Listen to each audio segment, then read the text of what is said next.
numéro avec un titre évocateur, Sens caché. Expliquez-nous le principe.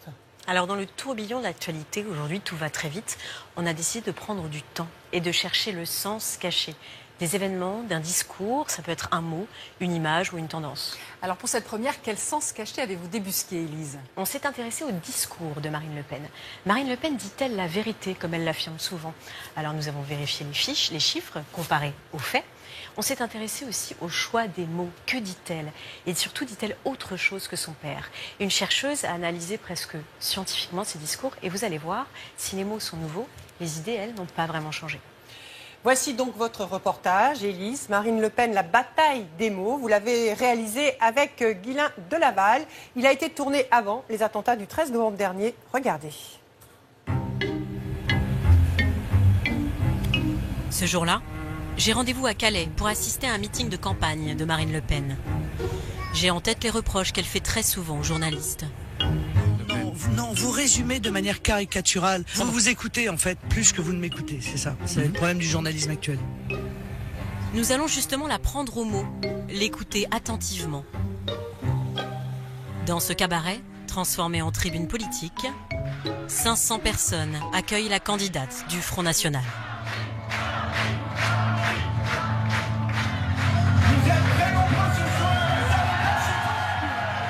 Mes chers compatriotes, je dis bien mes chers compatriotes, car nos élites du MPS ont la fâcheuse tendance à vous exclure de la communauté nationale.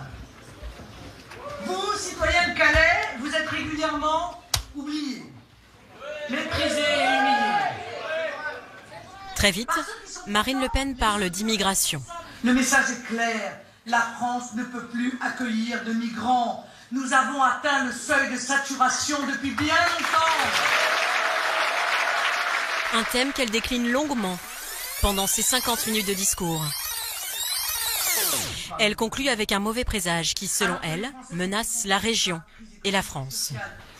Mais si nous échouons en décembre, ils redoubleront d'efforts pour faire venir toujours plus d'immigrés clandestins. Ils vous demanderont toujours plus de vous pousser pour les loger. Mes chers amis, le redressement national commence ici, à Calais. Les 6 et 13 décembre prochains, faites le choix d'une présidente courageuse et d'une région.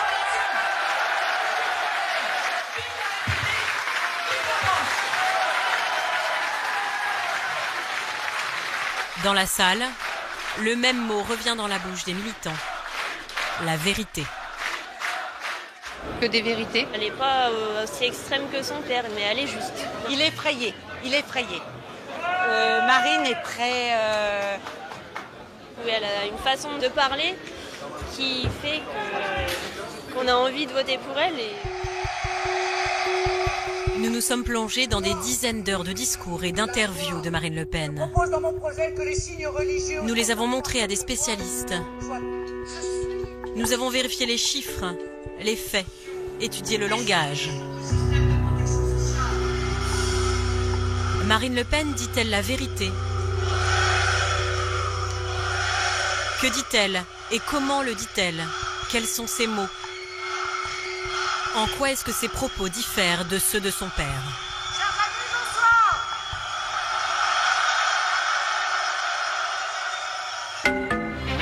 Vous recevez ce matin la présidente du Front National. Marine Le Pen, la présidente du Front National, est notre invitée ce matin. Bonjour à tous, bonjour Marine Le Pen. Bonjour. Depuis le début du mois de septembre, avec la crise des migrants, c'est dans l'air du temps. Marine Le Pen enchaîne les interventions médiatiques. Ce que je vois surtout, c'est que nous sommes confrontés à une situation catastrophique, dramatique, et ça n'est que le début, car le réservoir est inépuisable. Ils vont arriver ici. Mais ils arrivent déjà, monsieur Brésil. Mais où? Sortez du 16e, bon Mais sang. dites-nous. Ils arrivent déjà. Marine Le Pen dit-elle la vérité, pour reprendre l'expression des militants? Au-delà des images d'actualité frappantes, que disent les faits et les chiffres? Je suis allée pousser la porte de l'Office des Nations Unies chargé des réfugiés. Marine Le Pen dit-elle vrai ou faux? À partir du moment où on ne prend pas les mesures nécessaires, l'immigration ne va faire que s'aggraver. Aujourd'hui, on se retrouve, honnêtement, avec une véritable submersion migratoire. Enfin, on n'est pas envahi du tout au regard des chiffres. Aujourd'hui, nous sommes confrontés en Europe à un afflux léger en comparaison avec les pays qui sont voisins de la Syrie ou voisins de l'Irak, qui, eux, accueillent énormément de réfugiés. Plus de 4 millions de Syriens ont fui leur pays depuis 4 ans. Où sont-ils allés? 2,2 millions en Turquie, 1,2 million au Liban et 400 000 en Europe, soit moins de 10%. Aujourd'hui, les réfugiés représentent un tiers de la population du Liban. C'est comme si en 4 ans, la France avait accueilli 22 millions de réfugiés. Elle va accueillir 24 000 Syriens, soit moins de 0,04% de sa population. La plupart de tous les réfugiés syriens que j'ai rencontrés au Liban, en Jordanie, qui y sont maintenant depuis plus de 4 ans, ce qu'ils veulent avant tout, c'est rentrer chez eux. Et ce n'est pas le rêve d'aller en Europe. Au-delà des réfugiés, Marine Le Pen parle beaucoup d'immigration. Ça tombe bien, j'ai rendez-vous au musée de l'immigration à Paris. 2 chercheurs vont nous aider à y voir plus clair. Gringoire, donc, qui est un organe d'extrême droite, dès 1937, s'en prend aux réfugiés espagnols républicains. Les premiers réfugiés sont déjà représentés comme une foule infinie, puisqu'elle est encore là à l'horizon. Elle est menaçante, ils ont le poing levé, ils ont des mines patibulaires extrêmement inquiétantes. François Héran est démographe. Il travaille sur ces questions depuis 30 ans. Je veux vous redire une fois pour toutes qu'il est impossible d'assimiler une immigration aussi massive que celle que nous vivons depuis maintenant des décennies.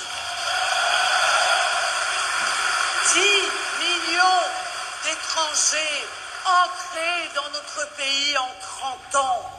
D'abord, ça n'est pas 10 millions, c'est à peu près 7 millions. 10 millions! Mais quel pays est capable d'assimiler cela? Si vous prenez tous nos voisins, l'Allemagne a absorbé 14 millions d'étrangers dans 30 ans, la Grande-Bretagne aux environs de 13, 14, l'Italie aux environs de 10, enfin tous les grands pays européens dont la population est comparable font un peu plus que nous. Notre pays connaît depuis le début du quinquennat de Nicolas Sarkozy, c'était il y a 8 ans, chaque année, 200 000 entrées légales par an sur son territoire. C'est vrai, c'est plus de 200 000 entrées permanentes par an en France. Jean-Christophe Dumont est économiste à l'OCDE. C'est un chiffre qui ne bouge pas, qui reste à ce niveau dramatiquement haut. Le chiffre est correct, mais elle donne l'impression que ce sont plus de 200 000 personnes qui s'installent définitivement chaque année en France. Ce n'est pas la réalité. Au bout d'un certain temps, environ un immigré sur 2 repart.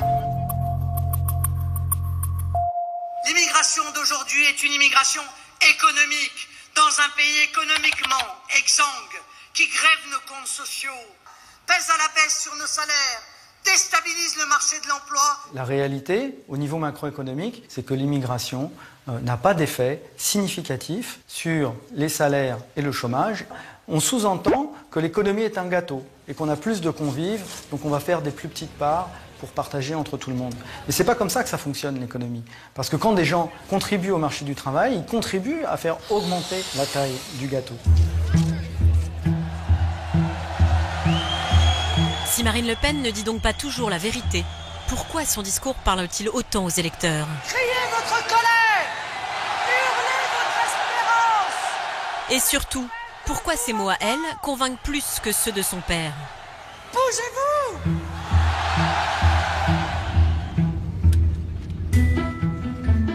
La réponse, nous allons la trouver sur la côte ouest des États-Unis. 12 heures de vol, largement de quoi se replonger dans tous les discours de Marine Le Pen.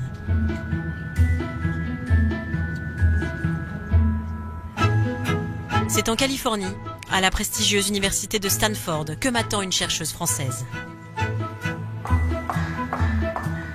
Cécile Alduy est professeure de littérature. Nous sommes a priori très loin de la politique. Et pourtant, il y a 2 ans, elle a décidé de s'intéresser à la rhétorique de Marine Le Pen, de la façon la plus scientifique possible.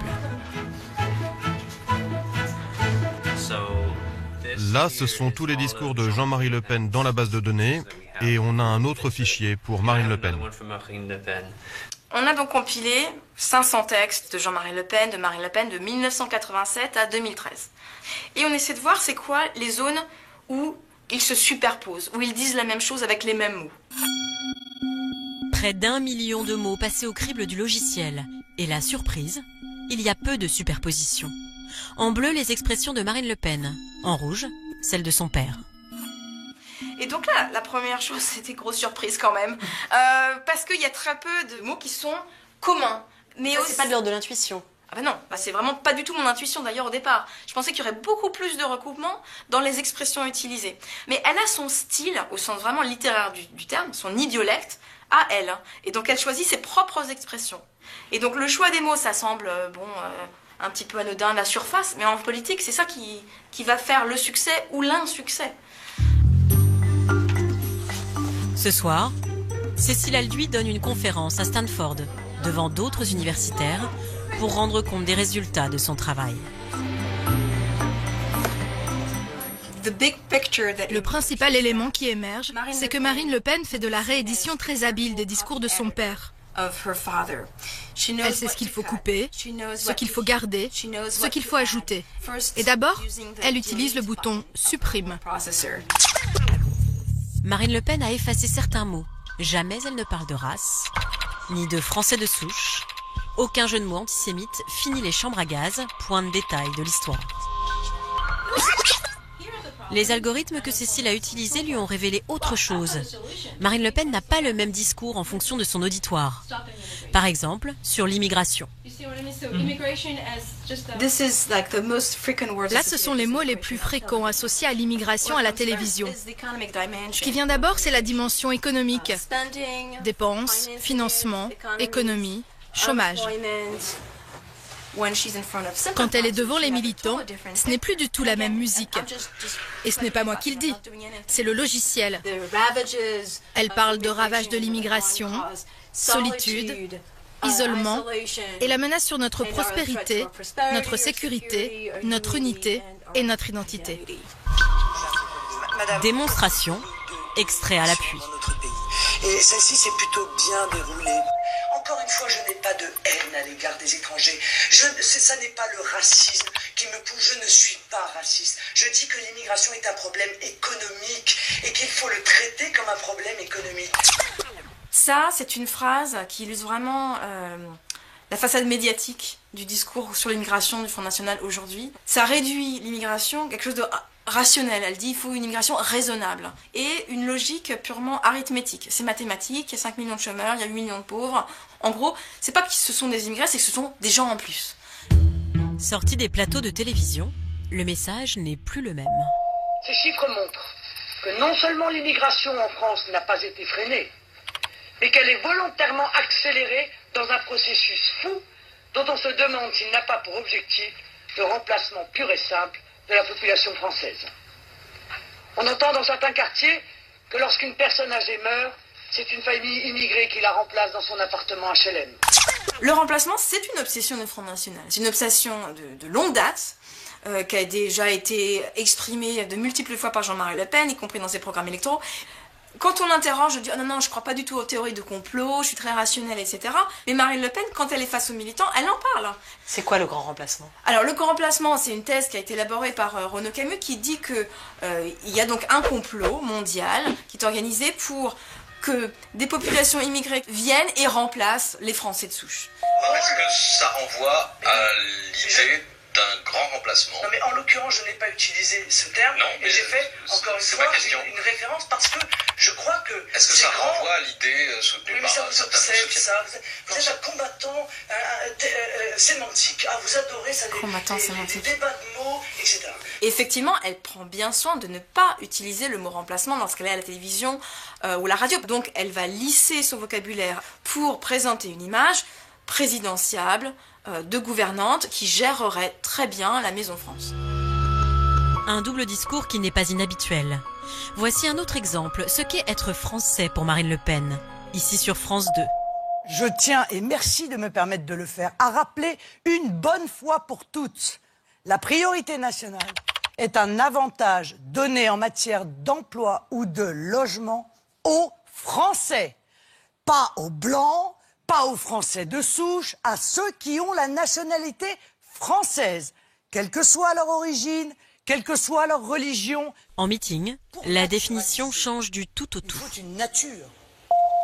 Pour naturaliser français, il faut une nature française, une terre française, un air français. On ne naturalisera jamais dans une morne grisaille de béton et de bétume. On ne naturalisera d'ailleurs aucun jeune Français, même si ses parents sont Français depuis des générations, sans qu'ils ne se reconnaissent une terre, une souche, des racines. En implicite, les jeunes des cités ne peuvent pas devenir français parce qu'ils vivent dans le bitume, dans la cité, dans le béton. Et c'est toute l'ambiguïté de Marine Le Pen. C'est-à-dire, à un moment donné, elle va dire ce qui est important, c'est avoir les papiers d'identité français. Et d'un autre jour, elle va revenir dans la vision de Jean-Marie Le Pen, c'est-à-dire une vision biologique de la nationalité française. Et c'est à longueur de temps comme ça. Et selon le moment, elle va avoir telle ou telle posture. Stéphane Vanish a travaillé avec Cécile Alduy, la chercheuse de Stanford. Il avait fait le même exercice, il y a 15 ans, avec les textes de Jean-Marie Le Pen. Et la grande surprise, c'est que c'est pas aussi différent qu'on le pensait. Au départ, on était parti sur un principe qu'il y avait une véritable coupure entre le père et la fille, et en fin de compte, la coupure est certes sémantique, mais pas idéologique. Non, nous ne sommes pas xénophobes, nous sommes passionnément francophiles. C'est la novlangue de Marine Le Pen, c'est-à-dire que au lieu d'être négative, elle va essayer de positiver en créant de nouveaux mots pour éviter les aspects négatifs, pour pouvoir attirer un nouvel électorat. Passionnément francophile.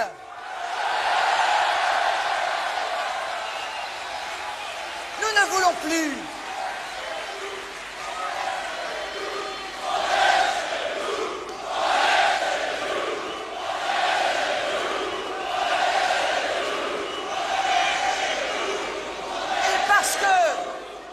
Parce que vous êtes chez vous. Pourquoi vous souriez là? Parce qu'elle s'exclut. Ses militants et ses sympathisants sont restés les mêmes. Et on est chez nous, qui est maintenant le slogan de l'extrême droite en France, prouve que rien n'a changé en fait. Du coup, elle reprend le slogan de la foule en disant « vous êtes chez vous » et pas « nous sommes chez nous », parce qu'elle veut pas être, comment dirais-je, responsable du dire de cette foule. Et je trouve que c'est assez doué, entre guillemets, c'est-à-dire qu'elle va s'auto-exclure du slogan traditionnel de l'extrême droite pour rester acceptable. Quand est-ce que Marine Le Pen dit vrai? Quand elle parle à la télévision ou qu'elle s'exprime devant ses militants? Comment s'y retrouver dans ce double langage et ces euphémismes? D'autant plus qu'elle s'est emparée de concepts marqués à gauche. Le meilleur exemple, la laïcité. La laïcité partout et tout le temps. La laïcité, voilà que je suis la seule à la défendre. J'interdirai les signes religieux ostentatoires pour les usagers des services publics.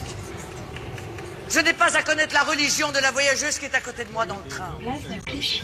Comment on va réaliser cette mesure? Ça veut dire qu'il faut mettre de la police dans le métro, vouloir faire la chasse à une femme parce qu'elle a un foulard, et puis, encore une fois, ça veut dire aussi les hommes qui portent une kippa. Il n'y a aucune raison dans ce cas-là. Et puis les gens qui ont des croix, les gens vont pas accepter, ils vont protester. Tout ça. Quand ils vont voir, même ceux qui croient qu'ils sont d'accord, quand ils vont voir ce que ça signifie, ils vont protester. Pardon. Jean Bobéro est historien, le spécialiste de la laïcité en France. Interdire les signes religieux ostentatoires lui semble non seulement irréaliste, mais totalement contraire au principe même de la loi de 1905 qui définit la laïcité. Voilà. Merci. Elle change l'esprit de la loi. En 1905, il y a eu un débat sur le port de la soutane. Et Aristide Briand, le père de la loi de 1905, a dit que la séparation des églises et de l'État, c'était un régime de liberté et qu'il n'était pas question d'interdire aux gens de se vêtir comme ils le voulaient. Et elle a réussi vraiment son OPA, puisque c'est la première fois dans l'histoire de la laïcité française qu'un parti d'extrême droite peut s'emparer de ce thème de la laïcité et le mettre à sa sauce, je dirais. Ce qui inquiète Jean Bobéro, C'est la façon dont Marine Le Pen utilise la laïcité pour cibler la communauté musulmane. Je me bats pour préserver la laïcité parce que j'y tiens. Or aujourd'hui, je suis désolé de le dire, mais enfin, il n'y a pas de juifs qui combattent la laïcité, il n'y a pas de catholiques qui combattent la laïcité, où ils sont si peu qu'on les a à peine vus. En revanche, il existe des groupements politico-religieux qui...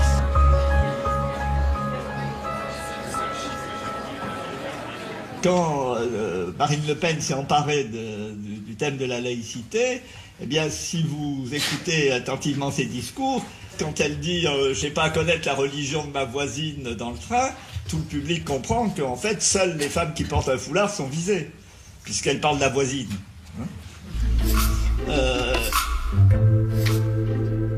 Laurin de Saint-Affrique n'est pas historien, ni chercheur. C'est l'ancien conseiller en communication de Jean-Marie Le Pen, exclu du parti en 1994. Comment faire pour que lorsqu'il est question d'islam et d'islamisme, on ne soit pas automatiquement accusé de pratique ou de volonté discriminatoire? C'est très simple, il suffisait de capter le thème de la laïcité.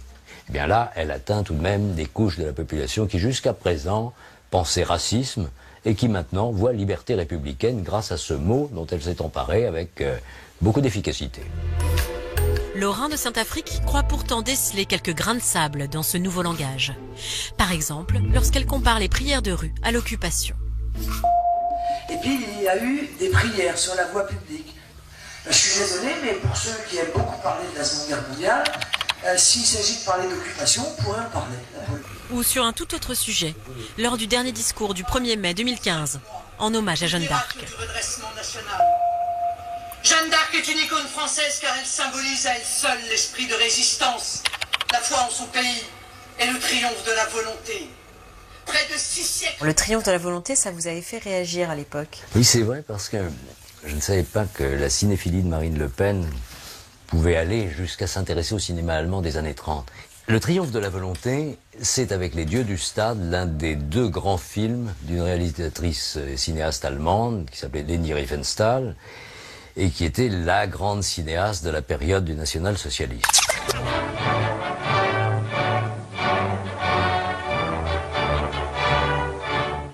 Et donc voir Marine Le Pen dans le même discours évoquer Jeanne d'Arc, le triomphe de la volonté, pour une oreille un petit peu attentive, ça a de quoi surprendre. Est-ce que ça ne peut pas être un hasard? Est-ce qu'on vous l'entendait souvent, l'expression triomphe de la volonté dans la vie courante? Moi, je ne sais pas, mais en tout cas, pour une responsable politique, députée européenne, imaginez si elle dit ça à des collègues allemands, eux, ils vont réagir. Bon, elle ne peut pas se permettre ce genre de choses. Il y voit dans les deux cas des allusions volontaires, sorte de gages envoyés par Marine Le Pen à sa frange la plus radicale. Il y a eu aussi beaucoup de soutiens qui ne sont pas des soutiens chrétiens-démocrates, si je puis dire, voyez-vous.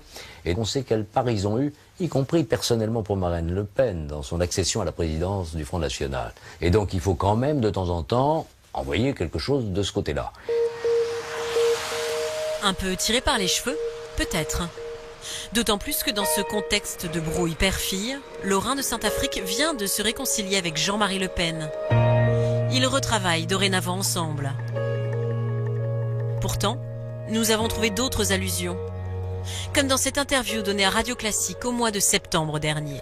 Aujourd'hui, on se retrouve honnêtement avec une véritable submersion migratoire. Enfin, je veux dire, j'appelle tous ceux qui nous écoutent à lire ou à relire Le Camp des Saints de Jean Raspail. Ce roman, publié en 1973, raconte l'arrivée imminente d'1 million de migrants sur les côtes françaises. Voici un résumé par son auteur. Ils débarquent. Si on les laisse débarquer, il y en a 5 millions qui arrivent derrière, n'est-ce pas? Et on sera envahi. Quelle est la solution? On tire dans le tas ou on laisse faire? C'est ça le Camp des Saints. Pour le narrateur, les patriotes sont ceux qui défendent la race blanche et veulent tirer sur les migrants. Page 251. C'est le devoir de tout citoyen conscient de sa culture, de sa race et de sa religion de prendre spontanément les armes. C'est le fusil de chasse à la main que j'attendrai l'armée en haillons de l'Antéchrist. Page 51. Ils couvriront de caca votre terrasse, s'essuieront les mains aux livres de votre bibliothèque. Au moins 87 passages seraient aujourd'hui susceptibles de poursuites pour incitation à la haine raciale. Marine Le Pen n'hésite pourtant pas à mettre ce livre en évidence. Il était déjà présent à l'arrière-plan de cette interview diffusée dans le journal de 20h en avril 2013. Ça va faire plaisir à une certaine partie de son électorat qui peut-être se reconnaît dans ce livre. Donc c'est vraiment une sorte de clin d'œil à la base à peu de frais, puisque elle-même ne peut pas être condamnée, c'est pas elle qui a écrit ce bouquin, elle se dédouane de tout racialisme, et en même temps, elle promeut dans l'espace public, elle fait la pub d'un livre qui est profondément raciste. Langage à tiroir, allusion. L'idéologie d'extrême droite est moins visible, mais toujours présente. Qu'en est-il des programmes ? Quelle différence entre le père et la fille ? À San Francisco, nous retrouvons Cécile Elduy chez elle. La chercheuse a épluché, comparé les programmes de Jean-Marie Le Pen en 2002 et Marine Le Pen en 2012. Ça, c'est celui de 2002. Ça commence « Libérons la France ». La mémoire, le sacré. Et c'est vraiment comme un livre d'explication de la vision du monde de Jean-Marie Le Pen. Et ça, cette fois-ci, c'est le programme politique du Front National pour 2012. Et alors ça, c'est une mise en scène totalement différente. C'est aussi gros, hein. C'est les mêmes mesures qu'on regarde dans le détail, mais c'est par ordre alphabétique. C'est une sorte de menu.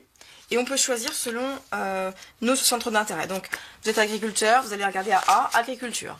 Mais vous n'allez pas voir justement que à politique familiale, il y a des mesures qui vont dans le sens de favoriser la natalité des Français nés de Français uniquement. Donc, cette idée d'un programme à la carte, ça dilue l'idéologie qui est derrière. Mais les fondamentaux sont les mêmes. Ceux qui financent le programme économique, même s'il a un petit peu changé, c'est la priorité nationale, qui est la mesure phare de Jean-Marie Le Pen. Parmi les mesures défendues par Marine Le Pen, quelques-unes ont attiré notre attention. Je ne veux plus de manifestations de clandestins ou de soutien aux clandestins. Elles seront interdites. Quand elle dit « je veux plus qu'il y ait des manifestations des droits des clandestins », donc on dit bon, les clandestins sont clandestins par définition, pourquoi pas. Mais ceux qui les soutiennent, et là ça devient un vrai problème, c'est-à-dire que des Français qui voudraient manifester ne pourraient pas parce que ça serait interdit par le Front National. Et là, on a une atteinte directe à la démocratie et au droit d'expression. En l'écoutant, ça voudrait dire qu'on n'aurait pas eu le droit de manifester pour l'IVG, par exemple, dans les années 70-80. Nous rétablirons la liberté syndicale, la vraie. Partout, nous permettrons la création de syndicats véritablement libres, qu'alors rejoindront les salariés, les fonctionnaires, les employés, les ouvriers, les agriculteurs, qui par millions viennent à nous. Alors, ce qui est très dangereux, c'est qu'un État, un parti politique n'a pas à créer de syndicats. C'est une affaire privée, les syndicats. Ça commence à être beaucoup, c'est-à-dire tous les corps intermédiaires et les moyens d'expression doivent être contrôlés pour maîtriser totalement la société française. Jean-Marie Le Pen voulait transformer la société avec ses idées et ses propres mots. Le complot euromondialiste. La fraternité qui seule réconcilie. Marine Le Pen veut prendre le pouvoir avec les mots des autres. Oui, la France. Les idées, elles, n'ont pas vraiment changé.